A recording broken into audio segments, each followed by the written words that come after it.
VOA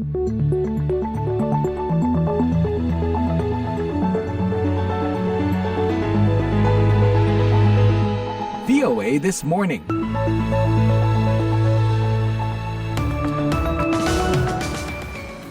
Selamat pagi pendengar, inilah VOA This Morning di hari Senin 12 Agustus 2024 bersama saya Eva Mazreva, ada produser kami Jimmy Manan, ada Utami Hussein nanti dan operator kami Zubair Al-Tayyib yang mengudara langsung dari Studio 17 VOA CNN Indonesia di Washington DC. Semoga semua sehat-sehat ya. Ada nggak yang ikutan tergila-gila nonton pertandingan Olimpiade sehari penuh sampai weekend-weekend aja nggak bangkit dari tempat duduk seperti saya ini? Ada cabang olahraga khusus yang Anda sukai nggak? Kalau saya paling suka dengan lomba lari jarak pendek 100 meter, 400 meter, lempar galah, berenang, dan basket. Plus panjat tebing nih akhir-akhir ini karena ada Mas Fredrik. Nah selalu kita karena sudah dapat 2 emas, paling nggak ada 1 perunggu, bikin kita ada di peringkat ke-39.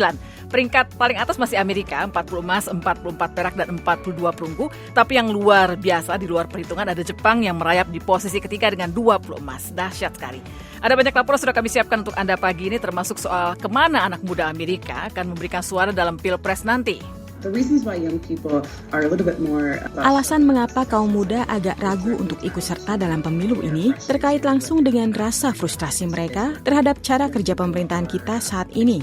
Juga jangan lewatkan laporan tentang perintah evakuasi WNI dari Libanon. Dalam konteks rencana kontingensi tersebut, KBRI Beirut telah meningkatkan status siaga, status kedaruratan dari siaga 2 ke siaga 1. Seperti biasa, siaran ini juga dapat Anda simak secara live streaming di situs kami di www.voaindonesia.com melalui atau melalui podcast VOA This Morning di platform podcast langganan Anda. Tapi terlebih dahulu, kita simak dulu berita dunia pagi ini bersama Utami Hussein. Selamat pagi. Kelompok militan Palestina Hamas pada hari Minggu 11 Agustus meminta para mediator agar mengemukakan rencana berdasarkan pembicaraan terdahulu dan bukannya terlibat dalam negosiasi baru untuk mencapai kesepakatan gencatan senjata di Gaza. Pekan lalu para pemimpin Amerika, Mesir, dan Qatar meminta Israel dan Hamas untuk bertemu guna melakukan perundingan pada 15 Agustus di Kairo atau Doha untuk menuntaskan perjanjian gencatan senjata dan pembebasan sandera di Gaza. Israel mengatakan akan mengirimkan perunding untuk ambil bagian dalam pertemuan itu. Hamas pada awalnya mengatakan sedang mempelajari tawaran tersebut, tetapi sekarang mengisyaratkan bahwa pihaknya mungkin tidak akan ikut dalam babak pembicaraan baru. Hamas meminta para mediator agar mengemukakan rencana untuk menerapkan apa yang telah disepakati oleh Hamas pada 2 Juli 2024 berdasarkan visi Biden dan resolusi Dewan Keamanan PBB, kata Hamas dalam sebuah pernyataan. Para mediator harus memberlakukan hal ini terhadap pihak penjajah, Israel, bukannya melanjutkan babak perundingan atau proposal baru yang akan menutupi agresi Israel dan memberinya lebih banyak waktu untuk melanjutkan genosidanya terhadap rakyat kami, kata pernyataan itu. Rusia hari Minggu mengklaim telah menghentikan gerak maju Ukraina ke Kursk di bagian barat. Di beberapa tempat, gerakan itu mencapai hingga 30 km dari perbatasan Rusia-Ukraina. Untuk pertama kalinya, Presiden Ukraina Volodymyr Zelensky secara tidak langsung mengakui pada Sabtu malam bahwa pasukan Kiev telah melanjutkan pertempuran ke Rusia dalam 6 hari terakhir. Tetapi Kementerian Pertahanan Rusia mengatakan pasukannya telah menggagalkan upaya kelompok-kelompok musuh dengan kendaraan lapis baja untuk masuk lebih jauh ke dalam wilayah Rusia. Rusia mengatakan telah menghadang gerak maju Ukraina di bagian barat daya Rusia, masing-masing 25 dan 30 km dari perbatasan Ukraina. І сьогодні кілька разів вже доповідав головком Сирський щодо фронту та наших. Dalam pidato malam hari di televisi, Zelensky mengatakan Jenderal Oleksandr Syrskyi, Panglima Angkatan Bersenjata Ukraina, mengirimkan beberapa laporan mengenai situasi di garis depan dan mengakui aksi militer Ukraina yang sedang berlangsung adalah untuk mendorong perang ke wilayah penyerang.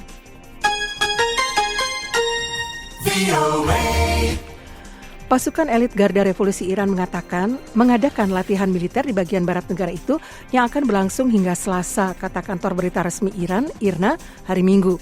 Latihan yang dimulai hari Jumat itu berlangsung di provinsi bagian barat di dekat perbatasan dengan Irak, Kermanshah, untuk meningkatkan kewaspadaan dan kesiapan tempur, kata seorang pejabat angkatan bersenjata kepada IRNA.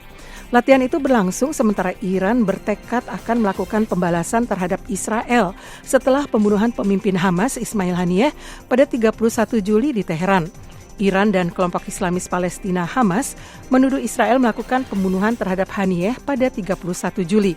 Israel belum mengklaim maupun membantah bertanggung jawab atas pembunuhan itu yang semakin memicu kekhawatiran perang antara Israel dan Hamas di jalur Gaza akan menjadi perang yang meluas di Timur Tengah. Dalam sebuah pernyataan, Menteri Pertahanan Israel Yoav Gallant memperingatkan Iran dan Hizbullah, proksinya yang berbasis di Lebanon, bahwa siapapun yang menyakiti kami dengan cara yang belum pernah dilakukan pada masa lalu, kemungkinan besar akan dihantam dengan cara yang belum pernah dilakukan pada masa lalu. LSM Spanyol Open Arms menyelamatkan 44 migran dari laut di lepas pantai selatan Pulau Lampedusa, Italia pada hari Minggu. 44 personas, 5 mujeres, 3 niños y un bebé. Cynthia Martin, Kapten Astral, kapal penyelamat Open Arms, melaporkan ada 44 orang di kapal itu, diantaranya 5 perempuan, 3 anak-anak dan seorang bayi. Martin kemudian memberi mereka jaket pelampung, air dan makanan dan tinggal bersama mereka hingga kapal Italia Guardia di Finanza tiba untuk membawa mereka ke Lampedusa. Setelah itu, seorang awak penyelamat dari Astral mengecat kapal besi itu agar para pelaut tahu bahwa penumpang kapal tersebut telah diselamatkan. Warga mengungsi dari rumah mereka pada hari Minggu di desa Parnava di dekat Athena. Sementara itu para petugas berjuang keras memadamkan kebakaran hutan yang menjalar cepat dan dipicu oleh cuaca panas berangin. Akibat kebakaran, asap tampak membubung di atas ibu kota Yunani itu. Lebih dari 250 petugas yang didukung oleh 12 pesawat dan 7 helikopter pemadam berjuang mengatasi kebakaran yang terjadi mulai pukul 3 sore dan bergerak cepat mencapai desa yang terletak 35 km di sebelah utara Athena itu. Desa itu dengan cepat terkepung api, cepat sekali, angin benar-benar kencang, kata salah seorang warga kepada Reuters. Demikian berita dunia.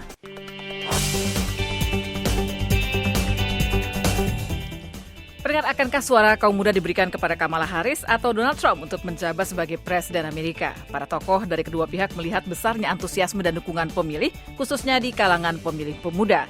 Namun, partisipasi demografi generasi muda dalam pemilu secara historis sangat rendah. Berikut laporannya. Semakin banyak pemilih muda di AS yang dapat berperan penting dalam pemilu bulan November nanti. Bahkan mungkin membantu memilih presiden perempuan pertama dalam sejarah AS. Rudy Garrett adalah wakil presiden pengembangan kapasitas di Alliance for Youth Action atau Perhimpunan Aksi Pemuda yang mempromosikan keterlibatan kawula muda. Alasan mengapa kaum muda agak ragu untuk ikut serta dalam pemilu ini terkait langsung dengan rasa frustrasi mereka terhadap cara kerja pemerintahan kita saat ini, karena mereka tidak melihat perubahan terjadi secepat yang mereka inginkan di komunitas mereka. Namun, sejak Wakil Presiden Kamala Harris menjadi calon presiden dari Partai Demokrat, ada perubahan besar dalam hal agak berharap. Nick Ahmed adalah Wakil Direktur Eksekutif di Priorities USA, sebuah komite aksi politik Demokrat. Jumlah pemilih muda khususnya sangat besar. Dalam waktu singkat, kami melihat peningkatan sebesar 5% dalam niat pemilih muda untuk memberikan suara. Gairah itu tercermin dalam lonjakan pendaftaran pemilih baru. Vote.org melaporkan dalam 7 hari, lebih dari 100.000 orang mendaftar untuk memilih setelah Joe Biden mengumumkan pengunduran dirinya. Pemilih berusia 18 hingga 34 tahun mencakup hampir 85% dari pendaftaran baru itu. Terdapat jumlah pemilih muda yang sama, terutama laki-laki muda yang mendukung mantan Presiden Donald Trump, calon presiden dari Partai Republik. Banyak dari mereka tidak menyadari bahwa perekonomian Amerika secara keseluruhan menguntungkan mereka. Jadi ketika Partai Demokrat berbicara tentang rekor pertumbuhan lapangan kerja, mereka tidak melihat diri mereka dalam kerangka itu. Frankie Russell, 26 tahun, adalah salah satunya. Cara mempengaruhi orang seusia saya adalah dengan berbicara kepada kelompok usia saya. Anda tidak bisa melakukan hal itu sama seperti pajak rendah atau klaim seperti kami baru saja menurunkan pajak. Kita membutuhkan kebijakan yang secara umum mengutamakan Amerika, seperti tidak ada perang baru, tidak ada pengiriman uang ke luar negeri, tapi menggunakannya di dalam negeri. Masih perlu dibuktikan apakah arah baru itu akan dicerminkan ke dalam kotak suara. Namun jelas bahwa pemilih muda tidak boleh diabaikan pada November nanti. Puspita Sariwati, VOA, Washington.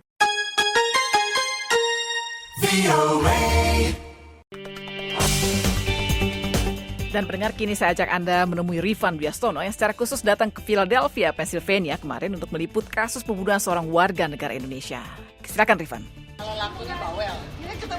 Warga negara Indonesia pelaku penikaman seorang WNI lainnya di Philadelphia, negara bagian Pennsylvania, 4 Agustus lalu didakwa 4 pasal sekaligus, termasuk pembunuhan dan perusakan barang bukti, menurut pernyataan tertulis Kepolisian Philadelphia kepada VOA Jumat lalu. Polisi mengidentifikasi terdakwa bernama Lim F. Pranasuria alias Ferry, sedangkan korban bernama Raharyati Andayani atau Yeni. Keduanya teman satu kamar di sebuah rumah di kawasan Philadelphia Selatan. Polisi menyatakan korban tewas setelah ditikam di leher dan kedua kakinya. Polisi mengidentifikasi kasus ini bermotif domestik, yaitu insiden kekerasan fisik yang dilakukan pasangan ataupun mantan pasangan. Orang-orang yang mengenal korban dan pelaku sebelumnya tidak menaruh kecurigaan. Meski bagi teman serumah mereka, keduanya memang kerap beradu mulut di balik pintu. Terdakwa dan korban terlibat pertikaian di luar rumah beberapa jam sebelum penikaman. Kasiana Anna Philip, salah seorang saksi yang tinggal satu atap dengan korban dan pelaku, menuturkan, ya itu laki-laki ngomong masalah yang lalu-lalu, yang dulu-dulu. Tapi saya nggak peduli dia ngomong apa, cuman saya fokus sama istrinya doang. Saya nggak iniin. Kalau istrinya mah ngomongnya cuman saya mau pulang, saya mau telepon anak saya beliin tiket dari Indo, saya mau pulang. Saya udah nggak kuat mau pulang. Penghuni lainnya, Yeyen Chanwati, juga menyaksikan perselisihan beberapa saat sebelum peristiwa nahas itu terjadi. Saya bilang, Cie ini mau ngopi, udah dibikinin sama Cie Anak, katanya gitu. Oh ya oke. Saya ngopi, tiba-tiba suaminya samperin. Itu airnya panas loh, katanya gitu. Tuh Cie dia mau seduh ke muka saya tuh. Ya saya udah langsung ketakutan, saya langsung mundur. Sementara itu, Stella Noni Fang, tetangga rumah korban yang datang untuk menolong, sempat berinteraksi dengan pelaku yang sudah bersimbah darah. Waktu sebelumnya sih Ferry sempat ngomong, karena aku bilang, kenapa Ferry terjadi begitu, kenapa, saya bilang gitu. Langsung dia sempat ngomong, kalau ada sesuatu saya nggak mungkin melakukan ini, katanya gitu. Tapi saya nggak sempat tanya melakukan ini, sebabnya apa, tidak sempat saya nanya, karena dia udah diborgodo dan masukin ke dalam mobil polisi. Ditemui VOA usai menemui tim penyelidik di kepolisian Philadelphia Jumat lalu, Wan Riwabang, Sekretaris 1 Konsulat Jenderal Republik Indonesia New York, menyatakan, meskipun dia pelaku statusnya tapi tetap mendapatkan pendampingan pengacara Republic Defender Philadelphia.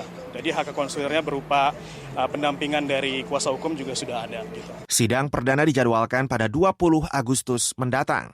Dari Philadelphia, Rifan Dwi Astono, Randy Wicaksana, VOA.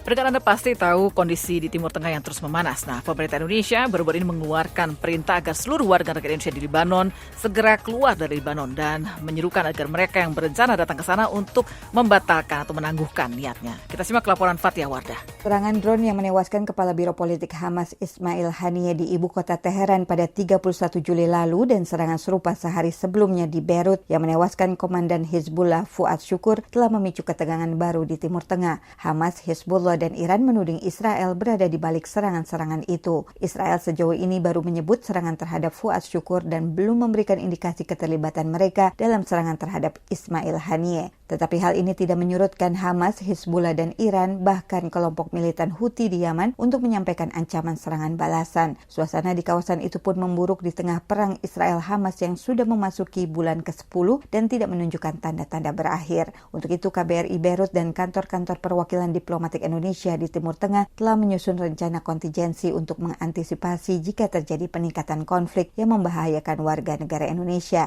Berbicara dalam konferensi pers di Jakarta hari Jumat, Direktur Pelindungan Perlindungan Warga Negara Indonesia Kementerian Luar Negeri Judah Nugraha mengatakan, dalam konteks rencana kontingensi tersebut, KBRI Beirut telah meningkatkan status siaga, status kedaruratan dari siaga 2 ke siaga 1. Sebetulnya sudah ditetapkan siaga 1 itu sejak tahun lalu untuk wilayah Lebanon Selatan ketika konflik Gaza pecah. Dan kemudian siaga 2 untuk wilayah Beirut dan sekitar. KBRI Beirut kini telah menaikkan status keamanan menjadi siaga 1 di seluruh wilayah Lebanon dan memulai langkah-langkah untuk memulangkan sekitar 203 WNI di negara itu. Angka ini di luar 1.232 personil TNI yang tergabung dalam United Nations Interim Force in Lebanon. KBRI Beirut telah mengintensifkan komunikasi dengan seluruh WNI di Lebanon yang sebagian memilih akan tetap tinggal di sana. Namun dalam konteks kedaruratan dan dalam rangka mengantisipasi eskalasi lebih lanjut, kami kembali menyampaikan himbauan kepada seluruh WNI yang ada di wilayah Lebanon untuk meningkatkan kewaspadaan, kemudian mengikuti langkah-langkah kontingensi yang telah diterapkan dan ditetapkan oleh KBRI Beirut. Dan kami sangat menghimbau kepada para WNI yang ada di Lebanon untuk dapat segera meninggalkan wilayah Lebanon. Lebih jauh, pemerintah Indonesia tambah Judah menghimbau seluruh warga Indonesia yang berencana melawat ke Lebanon, Iran, dan Israel untuk menangguhkan keberangkatan hingga situasi lebih aman. Sejauh ini masih ada sejumlah WNI yang berada di Israel untuk berziarah. Pengamat hubungan internasional di Universitas Diponegoro, Muhammad Roshidin mengatakan pembunuhan Haniyeh akan berdampak negatif pada prospek perdamaian di Timur Tengah, tidak saja karena ia tokoh penting yang dekat dengan penguasa di Iran, tetapi juga karena pembunuhan terjadi di Teheran hanya berselang 1 hari setelah ia menghadiri pelantikan Presiden baru Iran. Ini justru akan menutup pintu bagi perdamaian, memperburuk keadaan di kawasan. Terlebih pihak-pihak lain sudah